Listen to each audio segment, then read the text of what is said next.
Oi pessoal, bom dia, tudo bem com vocês? Eu espero que vocês estejam bem. Aqui quem fala é Isabelle e hoje a aula vai ser um pouco diferente das que eu estava fazendo com vídeo, né? Eu estava aparecendo, eu estou um pouco gripada, então eu resolvi fazer com a minha voz e com os slides. Eu peço desculpas de antemão pela minha voz fanha e pelos slides que não estão 100%, geralmente eu faço na quinta-feira, organizo as aulas. Só que eu não passei bem ontem, então eu tô fazendo agora, né, nos 45 do segundo tempo. Mas vamos lá. Bom, a aula de hoje inicia o módulo 7, que é a pluralidade dos mundos habitados. É um módulo muito interessante porque vai nos resgatar informações que muitas vezes estão lá guardadinhas no nosso espírito, que a gente trouxe de outras encarnações. A gente falou tanto disso na aula passada, né, de esquecimento do passado com Eliane. Então, esse módulo vai nos resgatar isso, porque quantas encarnações nós já não tivemos, encarnações em que tivemos crenças muito limitantes, que nos limitaram, que nos castraram. Então, a gente tirar essas amarras dentro de nós é um processo de evolução, é um processo muitas vezes doloroso também de resgate de um tempo que a gente já viveu. Talvez a gente já tenha sido egípcio, asteca, maia, indígena ou africano, né? Naquela época das tribos, ainda tem tribo lá na África, mas né, no início assim, sei lá, da época lá de 1500 para baixo, as tribos eram mais presentes, né? Então a gente talvez tenha vivido muitas coisas. Já com certeza fomos católico ou protestante. Então eu não estou falando aqui de religiões específicas, tá? Mas muitas dessas religiões castram o pensamento. E o espiritismo nos traz essa amplidão, esse olhar maravilhoso que a gente precisa ter para a vida e para o universo. Então, essa aula de hoje é uma quebra de paradigmas, é uma quebra de modelos que foram implantados na nossa cabeça, certo? Então, a gente vai começar aí com o roteiro 1, o fluido cósmico universal, com os objetivos da aula. Então, a aula de hoje a gente quer explicar o que é fluido cósmico universal. Você já ouviu sobre isso? E o segundo objetivo é esclarecer a respeito do fluido vital. Esse slide aí mostra onde estamos, né? Se vocês forem ver, se a gente for lembrar aí na época da escola, a gente está numa galáxia chamada Via Láctea, que a gente vai ver daqui a pouco. Então, o que é uma galáxia? Galáxia é um grupo de estrelas com nuvens de gás e partículas de poeira que se movem juntas pelo universo. Existem bilhões de galáxias no universo. Elas se constituíram provavelmente há bilhões de anos, assim que o universo começou a se formar. Então essa é a ideia da ciência, uma ideia até um pouco interessante, né? Porque nos traz essas questões das nuvens de gás, partículas de poeira, do cosmos, mas traz uma certa dúvida em relação a estudo. O que é estudo? Nem a ciência ainda consegue explicar.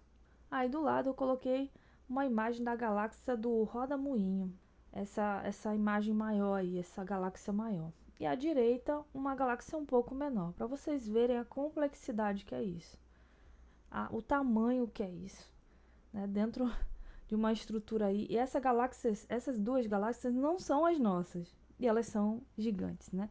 E a gente agora vai ver a nossa galáxia, que é o Sol, a Terra e outros planetas do Sistema Solar são parte da galáxia chamada Via Láctea, né, que foi até um termo dado pelos gregos, porque eles viam uma imagem muito leitosa e tudo, então por isso que eles colocaram essa terminologia.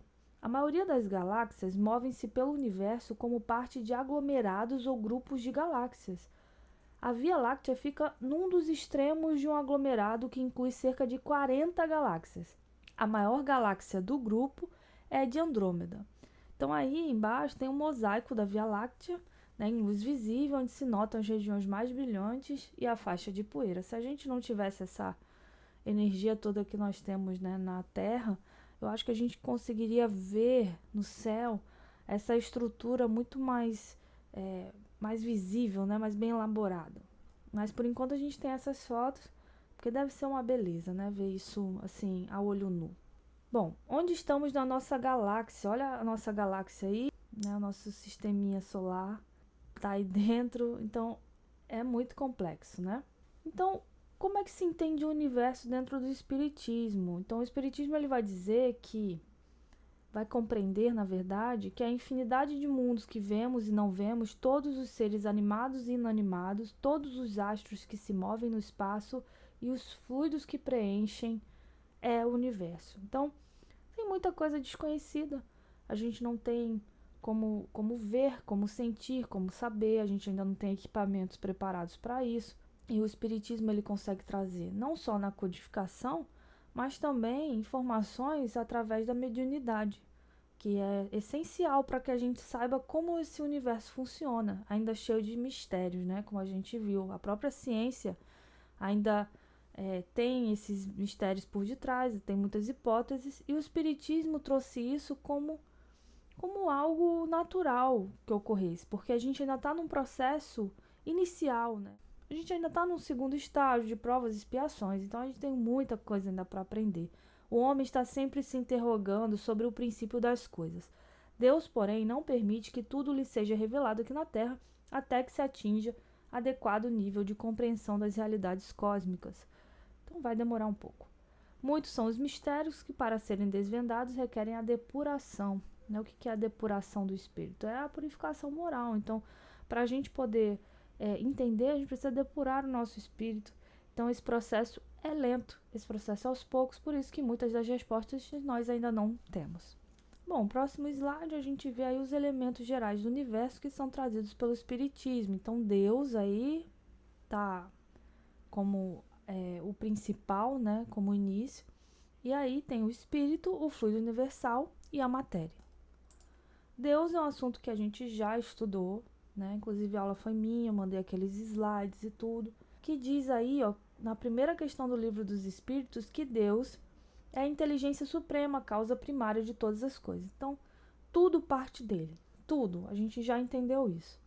Hoje a gente vai estudar sobre fluido universal, fluido cósmico universal. E na próxima aula, espírito e matéria. Então, essa aula de hoje, ela vai ser complementar à próxima, tá? Então, o que é o fluido cósmico universal? Então, há um fluido etéreo que enche o espaço e penetra os corpos. Olha só, essa primeira frase já diz muito pra gente o que é fluido cósmico. É um fluido etéreo. A gente vai ver daqui a pouco o que é isso, né? Que enche o espaço e penetra os corpos. Então, o que a gente pode tirar como conclusão disso? O fluido etéreo, o fluido cósmico universal, está em tudo, em todos, a todo momento. Esse fluido que eles falam é o éter, ou a matéria cósmica primitiva, geradora do mundo e dos seres. Então, se originou-se os seres, os mundos, por meio desse fluido cósmico. Essas informações aí, como vocês podem ver, a gente está tirando do livro A Gênese, capítulo 6. É um livro da codificação essencial que poucos espíritas leem.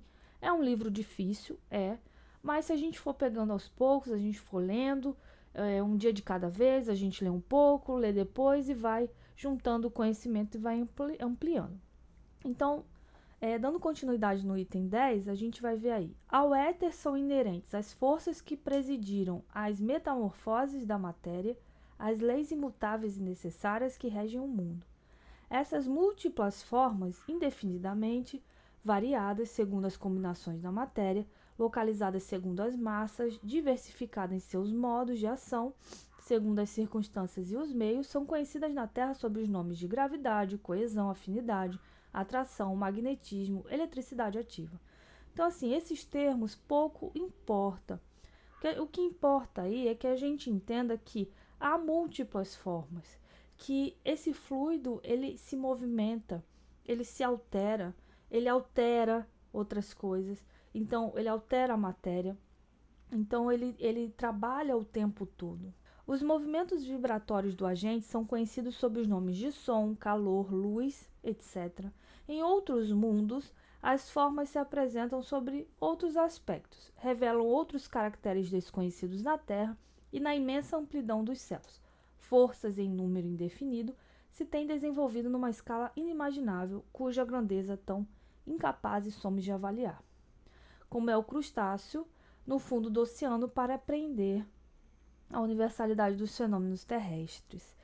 Então, O que ele está dizendo aí? Cada mundo que foi criado por Deus através do fluido cósmico universal, junto, né, aos espíritos, aos bons espíritos que o acompanham, porque é um movimento, é uma equipe que faz isso, né, que articula tudo isso, fez com que cada um desses planetas, desses lugares, tivessem características próprias. E também isso vai depender também do processo de evolução desses planetas, né? Que a gente vai ver daqui a pouco. Esse fluido cósmico, ele forma matérias diferenciadas. Então tem coisas que tem na Terra que não vão ter em outros lugares, né? Aquela tabela periódica da química talvez não tenha aqueles elementos em outros lugares. Em outros lugares vão ter outros elementos, outras construções. Então nada é muito igual ou único no universo, né? É isso que os espíritos trouxeram pra gente. Bom, vamos falar um pouquinho aí do éter. Então, eu peguei no dicionário da física que diz o que é o éter. É um fluido imaterial hipotético que permeia todo o espaço e que se supunha necessário à propagação das ondas eletromagnéticas. Experimentos demonstram que esta hipótese não é verdadeira. Ou seja, ainda há dúvidas na ciência o que seria esse éter, né? Eles colocam aí como um imaterial hipotético. Ou seja, está só na hipótese, não tem experimento, não tem comprovação científica do que seja. O primeiro conceito de éter o define como um meio elástico, impalpável e indetectável, através do qual a luz se propagaria. Este conceito havia sido descartado pela ciência desde 1687. No entanto, por não haver outras explicações para fenômenos como a propagação da luz e do eletromagnetismo no final do século XIX, o éter não havia sido desconsiderado totalmente pela comunidade científica. Então, o éter sempre foi uma dúvida em relação à sua existência, né? Mais tarde, em 1905, com a publicação do artigo Teoria da Relatividade Restrita, de Einstein, o conceito de éter foi finalmente descartado. Então, eles descartaram esse conceito, abrindo espaço para a volta do vácuo, ou seja, a ausência de matéria. Então, a ciência, até determinado momento, também acreditava que o éter era o vácuo, a ausência de matéria. Tal possibilidade do vácuo foi desmantelada em 1927 com o princípio da incerteza de Heisenberg. Havia levado físicos a predizer que partículas poderiam surgir espontaneamente no vácuo, desde que desaparecessem num tempo suficientemente curto. O efeito Casimir é uma comprovação experimental de que, mesmo no vácuo mais absoluto que a tecnologia consegue produzir, algo existe. Então foi a partir do princípio da incerteza que se pensou que no éter algo existiria.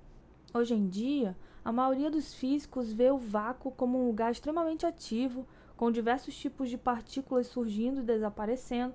Cabe ressaltar que, aos olhos da física atual, se o vácuo não é o antigo éter-matéria, também não é o nada absoluto que alguns imaginam que Einstein teria criado quando deu fim ao éter com sua teoria da relatividade restrita.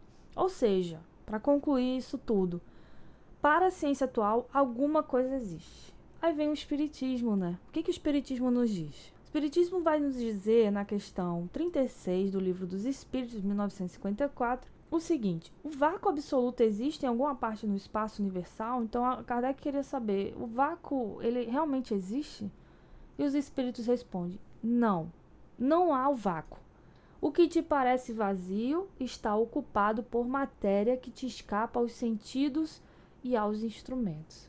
Olha só que interessante. Então, tudo está preenchido. No Livro dos Espíritos, o conceito de éter dá lugar ao conceito de fluido cósmico universal, ou simplesmente fluido universal. Neste conceito, o fluido universal ocupa todos os lugares e permeia todos os seres e materiais. Então, os espíritos trouxeram já para a gente, em 1857, né, na publicação do Livro dos Espíritos, essa informação que a ciência até hoje tem dúvida. A gente volta agora para aquela imagem de Deus, Espírito, fluido universal, matéria, para entender os elementos gerais do universo. Então, na questão 27 do Livro dos Espíritos, há então dois elementos gerais do universo, a matéria e o espírito? Aí os espíritos respondem, sim, e acima de tudo Deus, o Criador, o Pai de todas as coisas. Essas três coisas são o princípio de tudo que existe. Então, no Espiritismo, a gente chama isso de a Trindade Universal: Deus, Espírito e Matéria. Mas ao elemento material é preciso juntar o fluido universal, que desempenha papel intermediário entre o espírito e a matéria propriamente dita, que é muito grosseira para que o espírito possa ter uma ação sobre ela. Então, como o espírito não consegue manipular essa matéria, ele se utiliza do fluido universal para manipular. Então, a matéria junto ao fluido universal vai possibilitar ao espírito essa manipulação, vamos dizer assim. Eu não gosto muito desse termo, mas eu não estou achando um termo melhor agora na minha cabeça. Ainda que sob certo ponto de vista se possa incluí-lo, incluir o fluido universal no elemento material, o fluido se distingue por propriedades especiais. Então, muitas pessoas começaram a perceber que o fluido universal é um fluido meio que material, mas ele tem características diferentes e especiais. Se fosse matéria, o fluido, não haveria razão para que o espírito também não fosse. Olha só. Então, o fluido universal ele não é matéria, mas ele junto à matéria pode ser alterado, pelo espírito. Então, o espírito só altera a matéria através do fluido universal. O fluido cósmico está colocado entre a matéria e o espírito, como vocês veem aí na imagem. É fluido, como a matéria é matéria, suscetível pelas inumeráveis combinações com esta e sob a ação do espírito de produzir uma infinita variedade de coisas, das quais não conheceis senão uma pequena parte. Então, o fluido ele é totalmente manipulável, ele se transforma de diferentes formas. Eu acredito que tenha inúmeras combinações, como está dizendo aí, que a gente não tem nem noção de que exista. A gente conhece muito as questões em 3D, Eu fico me questionando se não tem outras dimensões nesse sentido.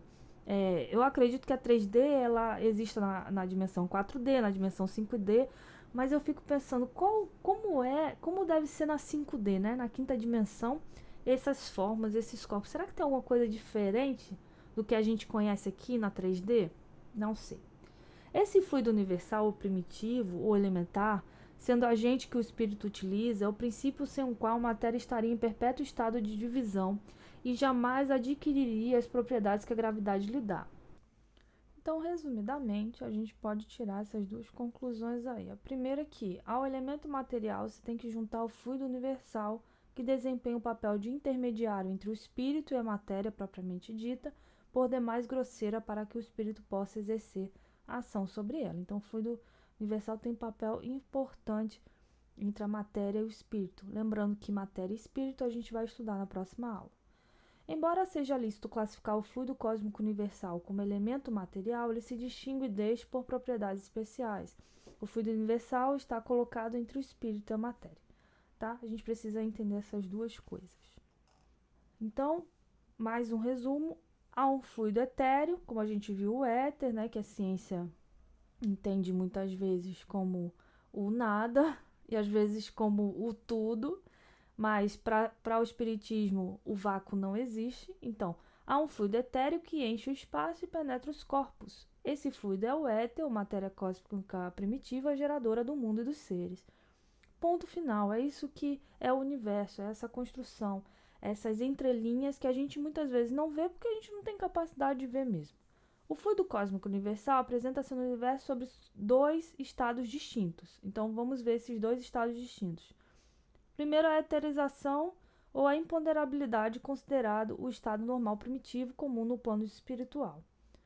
E a materialização ou ponderabilidade, que é, de certo modo, consecutivo ao primeiro, aos espíritos, ao plano espiritual, e predomina no plano físico. Materialização e eterização. Vamos entender um pouquinho. Cada um desses dois estados dá lugar naturalmente a fenômenos especiais.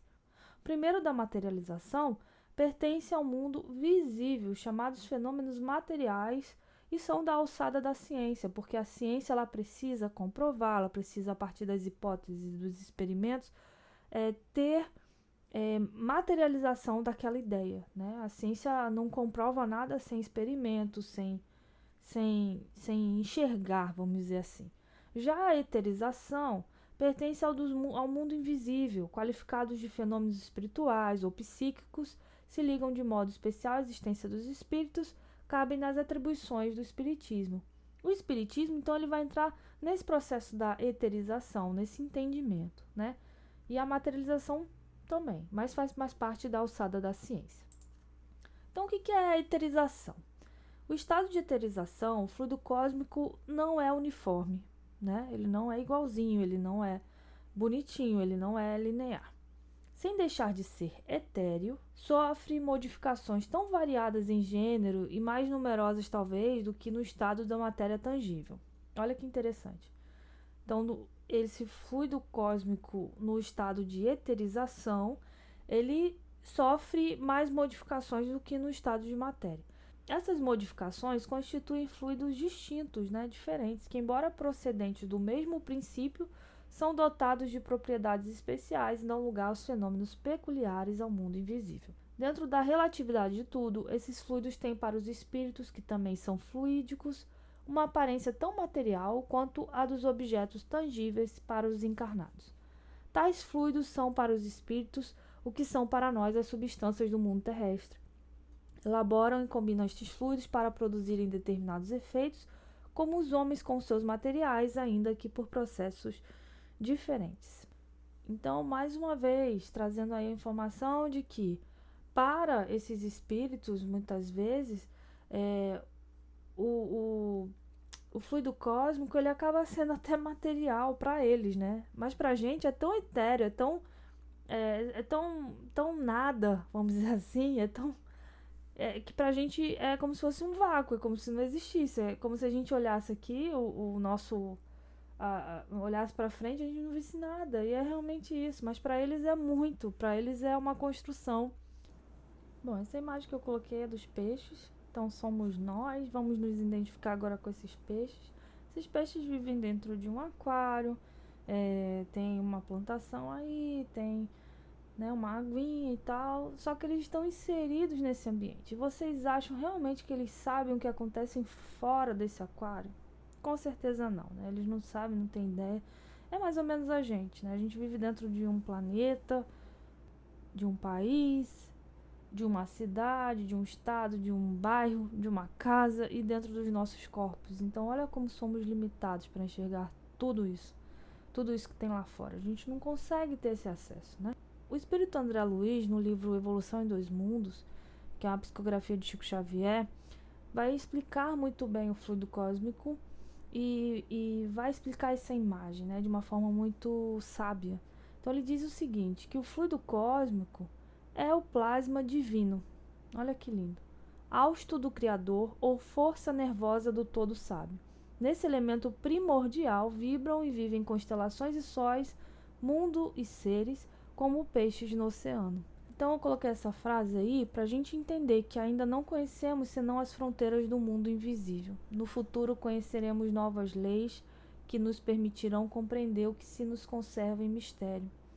A gente ainda não sabe porque tem muita relação com o nosso merecimento, né? Imagine vocês se alguns políticos, se algumas pessoas, né, que têm muito poder nas mãos no mundo, se elas soubessem de algumas informações, como seria, né?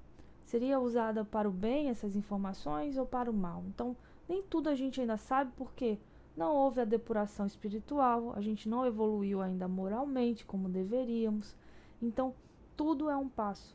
E é preciso que a gente tenha essa paciência e tenha esse cuidado ao olhar o espiritismo, porque muita gente cobra, o espiritismo não explica tudo. Mas veja nas entrelinhas, explica sim, explica sim. Só que tem coisas que os espíritos não puderam nos trazer. Mas a partir da mediunidade, essas informações foram trazidas sim. Claro que foram. E a gente precisa absorver isso aos poucos e com muito cuidado, claro. E com muita atenção. Porque tudo tem que vir para acrescentar, né? Se vir para problematizar, para trazer outros problemas, é melhor a gente nem saber. Encerrando sobre fluido cósmico universal, a gente vai adentrar aí no assunto do fluido vital, né? O que é esse fluido vital? Você pode agora sentir em você o fluido vital, porque está em você. Primeira informação, hein? Tá no seu animalzinho de estimação, tá na sua plantinha. Então esse fluido, ele tá na gente. Olha que lindo. Os órgãos se impregnam, por assim dizer, desse fluido vital, e esse fluido dá a todas as partes do organismo uma atividade que os põe em comunicação entre si. O fluido vital, ele está exatamente nesse movimento do nosso organismo. Quando os elementos essenciais ao funcionamento dos órgãos estão destruídos ou muito profundamente alterados, o fluido vital se torna impotente para lhes transmitir o movimento da vida e o ser morre. Eu não sei se vocês já chegaram a se questionar, eu sempre me questionei muito como é essa morte. Com o espiritismo, a gente sabe como funciona o desligamento do espírito, do corpo, o próprio desligamento do fio de prata.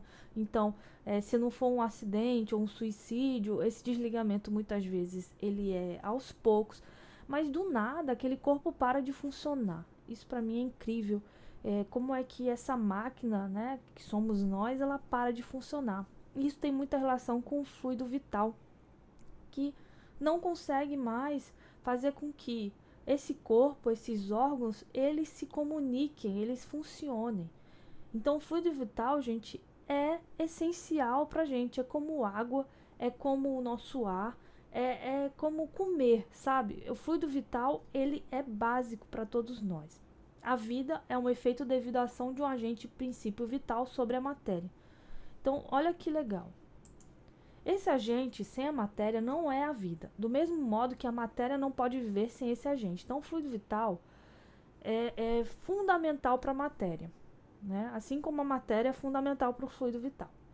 O fluido vital ele vai dar vida a todos os seres que o absorvem e assimilam. Fluido vital do corpo físico e do perispírito. A quantidade de fluido vital não é absoluta e nem igual em todos os seres orgânicos. A quantidade de fluido vital esgota-se, né? Como a gente viu com a morte e tudo. Pode-se tornar-se insuficiente o fluido vital para a conservação da vida se não for renovada pela absorção e assimilação das substâncias que o contém. A gente vai ver agora como é que funciona essa conservação do fluido vital em nós e como é renovado. Que é efeito da matéria e do princípio vital dos seres orgânicos quando estes morrem. A matéria inerte se decompõe e vai formar novos organismos. O princípio vital volta à massa de onde saiu. A morte, né, muitas vezes pode haver uma morte repentina, não programada. Então, o que acontece com esse fluido vital? Ele se transforma, né? Então, tudo é transformado no universo, já diz a ciência. Já diz a lei de Lavoisier, não é verdade? Somente produzimos quando estamos encarnados. Esse é um ponto muito importante. Espírito desencarnado tem fluido vital? Não. Só espírito encarnado tem fluido vital. Sua falta implicaria na desintegração e no desaparecimento instantâneo da vida. Então, sem fluido vital, a gente não tem essa vida que a gente conhece. Não tem como ter. O fluido vital transmite-se de um indivíduo para outro. Então, por que a gente toma um passe? Né? Porque a gente recebe esse fluido vital novamente. A gente sai daquela sala de passe, às vezes recarregado, é como um celular que a gente coloca lá, ó, na bateria. Somos nós, porque a gente recebeu esse fluido vital. Aquele que o tiver em maior porção pode doá-lo a quem o tenha menos. E, em certos casos, prolongar a vida prestes a extinguir-se. Então, o passista ele tem uma importância do trabalho dele que é lindo, que é fundamental. Eu acho um dos trabalhos mais difíceis no centro espírita. E eles têm que sempre estar muito bem preparados para que possam doar o fluido vital. Muitas vezes ocorre daquele passista não ir bem trabalhar, não tá legal e não transmite, porque o espírito não vai conseguir fazer nada com aquele passista. Bons sentimentos permitem a produção de fluidos vitais e mantêm as telas dos chakras limpas. Maus sentimentos dificultam a produção do fluido vital e obstruem as telas dos chakras. Então, pessoal, vocês vão ver isso muito no estudo do mediúnico. Né? Lá vocês vão estudar sobre os chakras, sobre os fluidos. E os fluidos, eles se renovam dentro da gente através dessas renovações mentais, emocionais, que vai construindo dentro da gente melhorias, limpezas. Bom, para fechar nossa aula, depois do entendimento do que é o fluido vital, a gente coloca essa imagem aí de muitas das coisas que nós aprendemos, né? Na próxima aula a gente vai ver duas coisas que estão aí, mas que a gente já sabe mais ou menos como funciona. Então a gente tem Deus, né, como princípio, causa primária de todas as coisas, que tem duas ligações, uma para o elemento inteligente e outra para o elemento material. Primeiro a gente vai ver aí o elemento inteligente, né? Que se liga à essência espiritual, que se liga ao espírito. A gente vai lá para o outro lado, vai ver o elemento material, que tem o fluido cósmico universal, que como a gente viu depende dessa matéria para ser usado, que se constrói a partir disso a matéria bruta, o fluido vital. Onde está o fluido vital? O fluido vital se origina do fluido cósmico. E o perispírito. O perispírito, se ligando ao espírito, vai desenvolver com o fluido vital e a matéria bruta, a matéria animalizada, que somos nós, né? O homem ou a mulher, enfim. Mas nós somos construídos pelo espírito, que é ligado pelo perispírito com a matéria, né? E a matéria ela não está sozinha, ela está aí com o fluido vital, que veio do fluido cósmico, a matéria bruta, que é construída pelo fluido cósmico, enfim. Esses dois elementos essenciais aí que a gente tem, que é o espírito e a matéria, e Deus, né? Que forma a trindade que a gente conheceu. Então é isso. A atividade vai ser o seguinte, vocês vão comentar o que vocês acharam mais interessante, tá? Na próxima aula, que é matéria e espírito, eu faço uma outra atividade.